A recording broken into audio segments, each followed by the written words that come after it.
Hello everybody and welcome along to this video, which is Mr. Johnson Teaches Paper 2 Section A Question 2, part of the English language revision series of videos I've put together that you'll see on this playlist, talking you through the different elements and the different questions that you can experience and will experience when it comes to the GCSE language papers.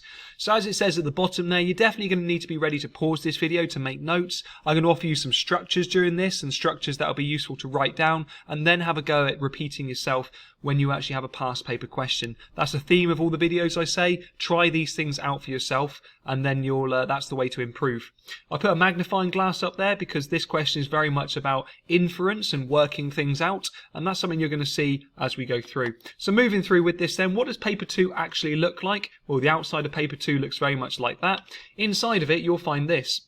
As it says in the blue box at the top, this is the one where you are given two sources. They are two non-fiction sources. At some point, they will show somebody thinking or feeling something. Hence, it's called viewpoints and perspectives. Spend the first 15 minutes reading those two sources and highlighting anything which leaps out at you. You can also annotate those sources for your own benefit as well. And then the yellow box is section A, the reading section, and those are what those questions look like, and you'll find a video on questions 2, 3 and 4 on this channel. And then question 5 is section B, and that's when you write your own opinion or your own viewpoint given in response to a statement that the exam board give you. So we're going to focus on this question 2 during this video, and with that in mind then, this is what it looks like. Something like this, it will say along the lines of you need to refer to source A and source B, and you're allowed to use both sources they need to because you're about to compare them. The writer in source A and source B are writing about the early experiences with the theatre.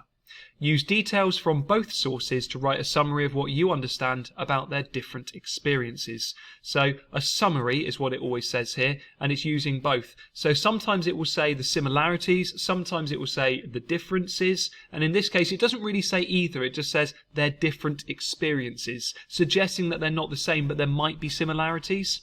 Now that's what it is writing a summary of the differences for 8 marks, but the thing you need to point out here is this is a comparison question, yes, for the two sources, but it's about making inferences. If you were just to read the question, you wouldn't really get that. But as it makes it very clear in the mark scheme, it's highlighted purple there. Does this student make clear inferences from both texts? We'll unpick what an inference is in more detail in a second, just in case you're in any doubt, and revise it for you.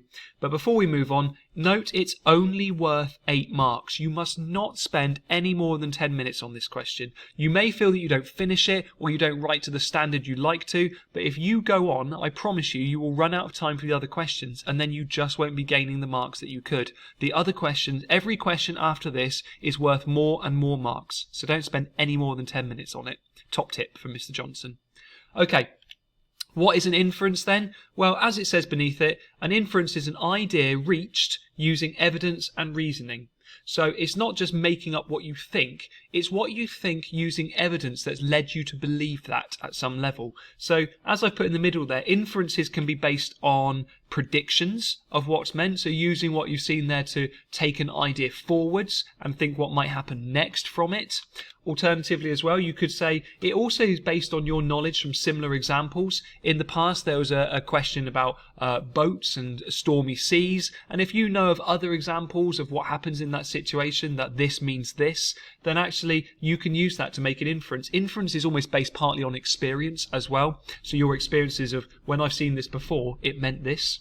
Again, similar idea really, comparing it to other examples that you've seen as well. So again, if it's writing about boats, in your head you will have a certain knowledge. It could be vast or it could be limited, but everyone will have some image of a boat in their head as well.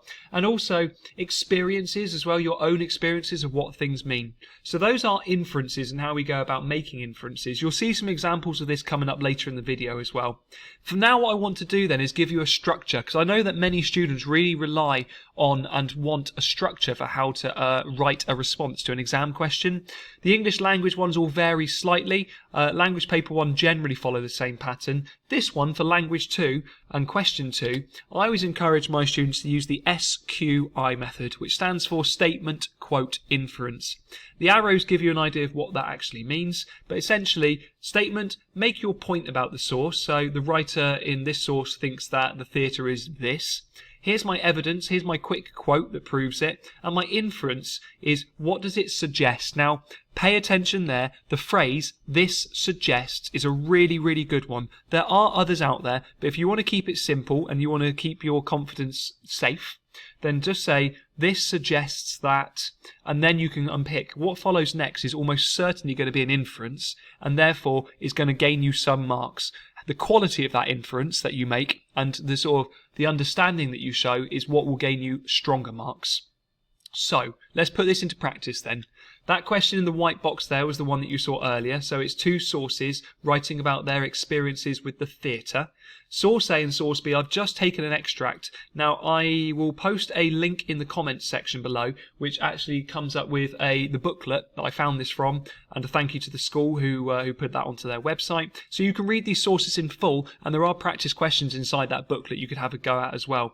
But for a moment, I'm going to go quiet for a few seconds. You just need to read the green box and the blue box, otherwise what I'm about to say won't make any sense. The other thing I'd ask you to do, though, is also see in those two boxes which bits leap out at you. If you had a highlighter and were able to highlight them now, which bits leap out, and you can see whether I agree with you on this next click. So I'm going to go quiet for a few seconds, pause and read. Okay, well for me, on the right hand side, or the left hand side, excuse me, as well, so we've got these ideas. This is a kid who's maybe struggling to maybe do some performance, I'd say there, and you can see that as well, like unfortunately large nose on this person, so she's really distracting. He found it very difficult. He was trying to play Romeo and the lady was trying to play Juliet and she was much older. On the right hand side you've got Charles Dickens there, and he's writing about going to the theatre as a child, and he talks about his ma there as well as in his mother, and also the other boys who are there watching, and you can see that really positive experience. So on the left there we've got quite a negative experience, on the right hand side quite a positive one. So how would I actually go about answering that question in the white box, or how about writing for it? Well, this is an example paragraph I've written. So I'm going to let you pause that and read it to yourself, but I have followed the SQI method twice there. I've done an SQI on source A and an SQI on source B. And I was going to let you read that to yourself a second. So pause me for a moment, please. Okay, so I'm presuming you've read that to yourself. Now I'm going to colour code it for you. The thing I want to draw your attention to is with any comparisons, I always tell my class to start with the word both. As soon as you are using the word both, you are making a comparison, and I always encourage them to try and say what's similar, and then we explore how they're different. So you're making almost two comparisons by saying they both do this, but one does it this way, one does it this way. So with this then, here comes the SQI colour coding. On the green there is my statement, so I say how both of them had involvement with the theatre, but source A found the emotion in acting harder to come by, and I've literally embedded those quotes there in blue very quickly. You don't have much time here to answer this question, therefore you're probably trying to do what you see on the screen there, if you can, twice. If you're able to do it twice, you are doing very well with your timings. If you don't quite manage it twice, don't panic, but practice will allow you to do this more and more quickly. So anyway, that's the green, that's the blue is the evidence, and then look at, there's that word, or the words, this suggests, and I've tried to make an inference there which you can see yourself. So again, read that answer, pause this again and read it to yourself and see if you agree with my inferences. Then I move on to source B, but I make a comparison where it also explores feelings, but, that's my comparative word, but seems to have enjoyed the experience. That's my statement. Then I drop in my evidence about his ma laughing, the boys applauding, and I put both these positive descriptions, and there's my inference again, suggests that was an enjoyable experience. Just watch out for inferences that you don't just say, the boys applauded vehemently, this showed that they enjoyed themselves. It's got to try and be a little bit more developed than that. You need to try and make sure you're not just repeating what it means, and that sometimes will take a little bit of practice. Also, sometimes it depends on the evidence you choose. Try not to make your life difficult by choosing evidence where you can't really make an inference beyond something really obvious about the text.